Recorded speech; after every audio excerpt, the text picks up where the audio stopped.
ফরজ হয়, যাকাত দেওয়া যদি আপনার উপরে যাকাত ফরজ হয় তাহলে আপনার উপরে যাকাত দেওয়া ফরজ। ঠিক তদ্রূপ আমরা মনে করি শুধুমাত্র নামাজ পড়লাম, রোজা রাখলাম, হজ করলাম, যাকাত দিলাম, মনে হয় ইসলামের সীমাবদ্ধ হয়ে গেছে। না না, আপনি নামাজ পড়, আপনার উপরে রোজা ফরজ, যাকাত ফরজ, হজ ফরজ হয়েছে, কিন্তু মুসলমান হল। আর এর আগে আমরা ফরজ আদায় করতে হইলে এর আগে আরো কিছু আমল আছে, যে আমলগুলো যদি আমি করি না তাহলে আমি দিন দৈনিক 5 ওয়াক্ত নামাজ পড়ি, আমার একটাও সজদা আল্লাহ কামুল হাকিমের দরবারে কবুল হইতো না। আল্লাহ কামুল হাকিমের যে আয়াত নাযিল করতে মাওবার শুকরিয়া আদায় করার লাগে, আল্লাহ এই হুকুমটা আমরা কাছ থেকে আমলটার মধ্যে পুরা পাওয়া যায়। আল্লাহ এই আমলটা দিয়ে আমরা জীবনটা রঙিন করিয়ে দিলে অর্থাৎ আমরা শুকরিয়া আদায় করাটা হয়ে যায়। এর লাগে আমরা জরুরি হইল কি 5 ওয়াক্ত নামাজ আদায় করতাম, আমরা 5 ওয়াক্ত নামাজ আদায় করতাম। এখন 5 ওয়াক্ত নামাজ আদায় করতে হইলে গিয়া আমরা আরো কিছু ইবাদত হল আগে করা লাগবে, আরো কিছু ইবাদত হল করা লাগবে। যখন 5 ওয়াক্ত নামাজ ফরজ, 5 ওয়াক্ত নামাজ ফরজ, রোজা রাখাও ফরজ, হজ করাও ফরজ যদি আপনার উপরে হজ ফরজ হয়, যাকাত দেওয়া যদি আপনার উপরে যাকাত ফরজ হয় তাহলে আপনার উপরে যাকাত দেওয়া ফরজ। ঠিক তদ্রূপ আমরা মনে করি শুধুমাত্র নামাজ পড়লাম, রোজা রাখলাম, হজ করলাম, যাকাত দিলাম, মনে হয় ইসলামের সীমাবদ্ধ হয়ে গেছে। না না,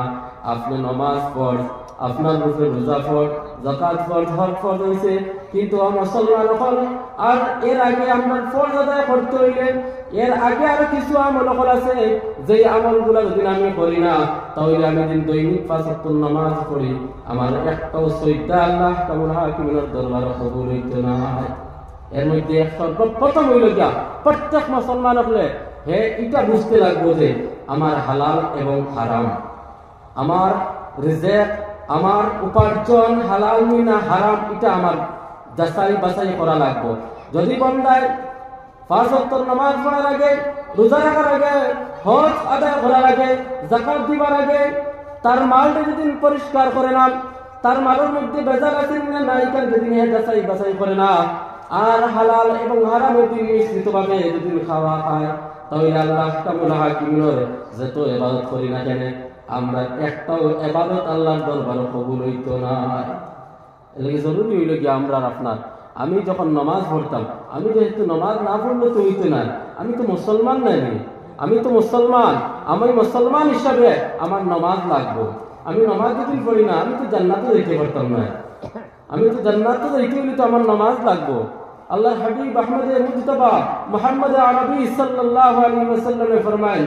as-salatu miftahul জান্নাহ, নামাজের চাবি তো জান্নাত, জান্নাতের চাবি তো নামাজ নাই। এখন যদি না আমি চাবি লইয়া যাই না তো নামাজ জান্নাতে যাইতে পারতাম না, নামাজ তো পড়া লাগবে। তো নামাজ যখন পড়তাম তার আগে তো আমার রিজিকটা ঠিক করতাম না, আমি আমার হালাল পদ্ধতিতে উপার্জন চেষ্টা করি, আর এটা হালাল পদ্ধতিতে করা লাগবো, হারামটা থেকে দূরে হরিয়ে রাখা লাগবো। যেদিন করি না তাহলে তো আমার নামাজ, আমার রোজা কোনো একটা ইবাদত আল্লাহ আহকামুল হাকিম কবুল করতো না। আমরা নামাজ পড়ার আগে হালাল হারাম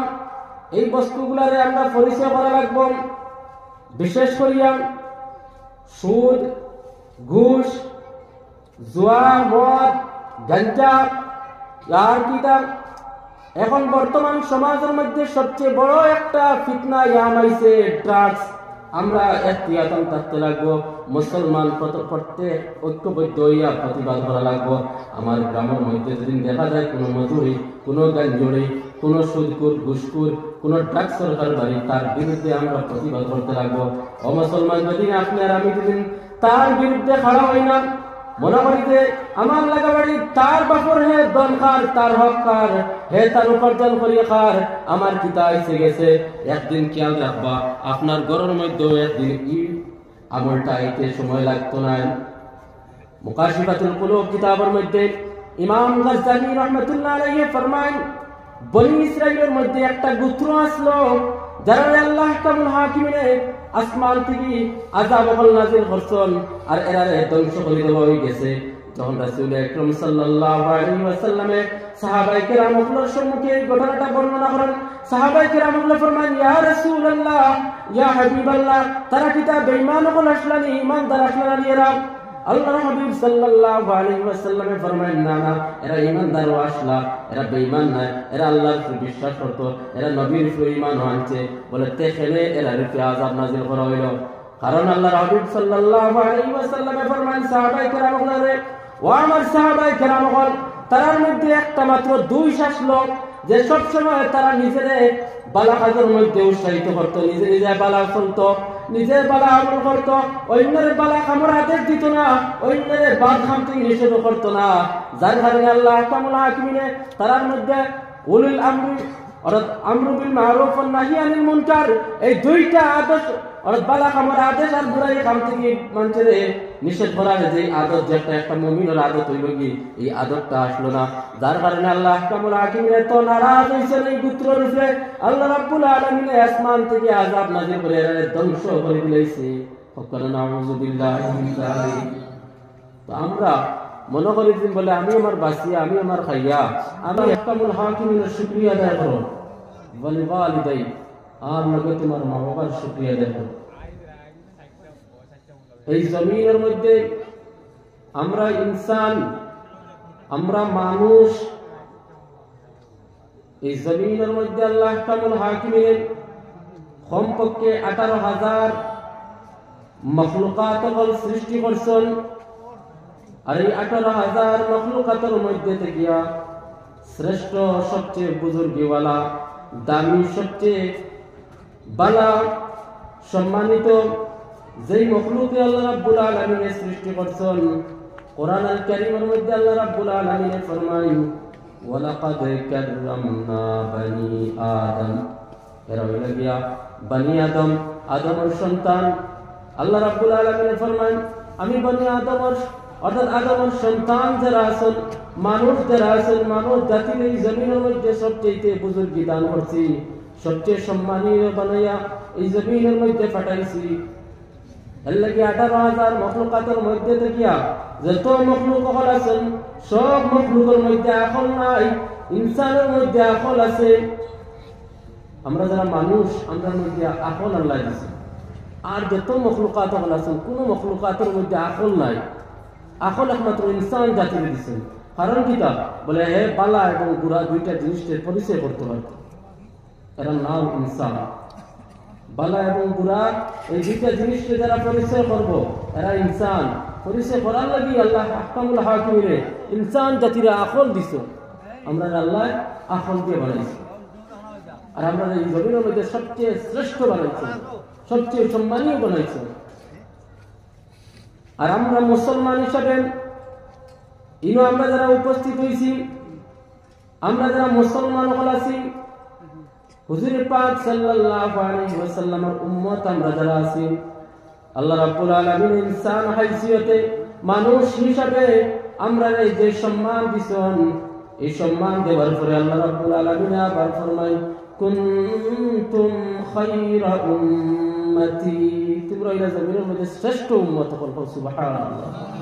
আমরা উম্মতে মুহাম্মদী আমরা ফখর করি যে আল্লাহ আহকামুল হাকিমিনে আমরা রে আহমদে মুজতবা মুহাম্মদ মুস্তাফা সাল্লাল্লাহু আলাইহি ওয়াসাল্লামের উম্মত বানাই এই জমিনের মধ্যে পাঠাইছেন এর লাগি আমরা ফখর করি আল্লাহ আমরা সার্টিফিকেট দিয়েছেন যে এই জমিনের মধ্যে আমরা হলাম শ্রেষ্ঠ উম্মত হল সুবহানাল্লাহ এই জমিনের মধ্যে আরো এত উম্মত হল আছেন কেউ শ্রেষ্ঠ উম্মত নাই আমরা শ্রেষ্ঠ উম্মত কারণ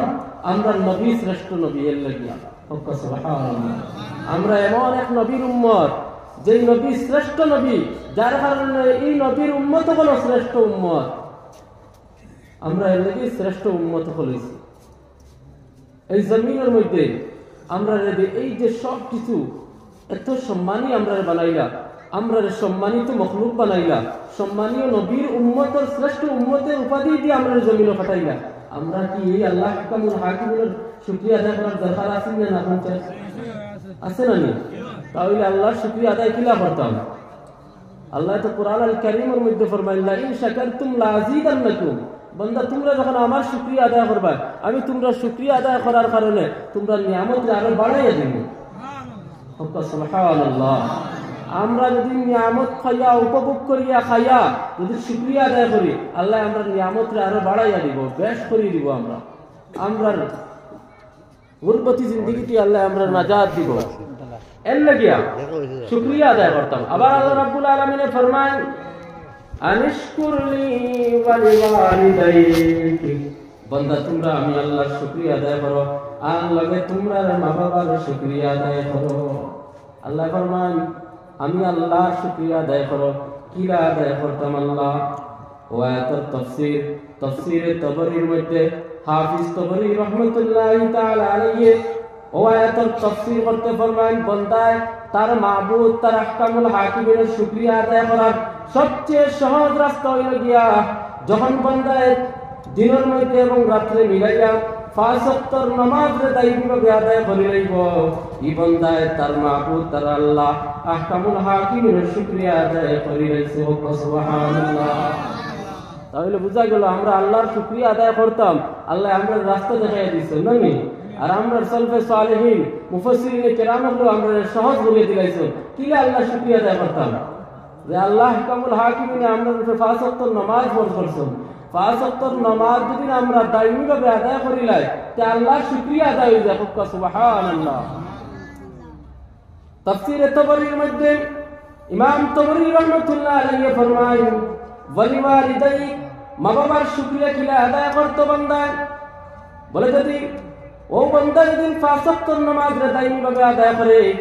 আর 5 ওয়াক্তের নামাজ আদায় করিয়া যদি 5 ওয়াক্তে প্রতি ওয়াক্তের মধ্যে নামাজ পড়ার পরে তার মা বাবার লাগে হাত উঠাইয়া আল্লাহ আহকামুল হাকিমের কাছে দোয়া করে, আল্লাহ রাব্বুল আলামিন তার মা বাবার শুকরিয়া আদায় করাটাও এর দ্বারা পুরা করে দিলেন। সুবহানাল্লাহ। আর বুঝছেন নি আপনারা? এখন আমরা যদি 5 ওয়াক্তের নামাজ আদায় করিলাই তে আল্লাহর শুকরিয়া আদায় হয়ে গেল। আর 5 ওয়াক্তের নামাজ পড়িয়া আমার মা বাবার লাগি যদি আমি দুঃখান হাত উঠাইয়া দোয়া করি আল্লাহ আমার মা বাবারে আল্লাহ আপনি মাফ করে দিল, আল্লাহ আহকামুল হাকিমের যে আয়াত নাযিল করতে মা বাবার শুকরিয়া আদায় করার লাগে আল্লাহ এই হুকুমটা আমরা কাছ থেকে আমলটার মধ্যে পুরা পাওয়া যায়। আল্লাহ এই আমলটা দিয়ে আমরা জীবনটা রঙিন করিয়ে দিলাইব, অর্থাৎ আমরা শুকরিয়া আদায় করাটা হয়ে যায়। এর লাগে আমরা জরুরি হইল কি 5 ওয়াক্তের নামাজ আদায় করতাম। আমরা 5 ওয়াক্তের নামাজ আদায় করতাম। এখন 5 ওয়াক্তের নামাজ আদায় করতে হইলে গিয়া আমরা আরো কিছু ইবাদত আগে করা লাগবে, আরো কিছু ইবাদত করা লাগবে। যখন 5 ওয়াক্তের নামাজ ফরজ, 5 ওয়াক্তের নামাজ ফরজ, রোজা রাখাও ফরজ, হজ করাও ফরজ। যদি আপনার উপরে হজ ফরজ হয়, যাকাত দেওয়া যদি আপনার উপরে যাকাত ফরজ হয় তাহলে আপনার উপরে যাকাত দেওয়া ফরজ। ঠিক তদ্রূপ আমরা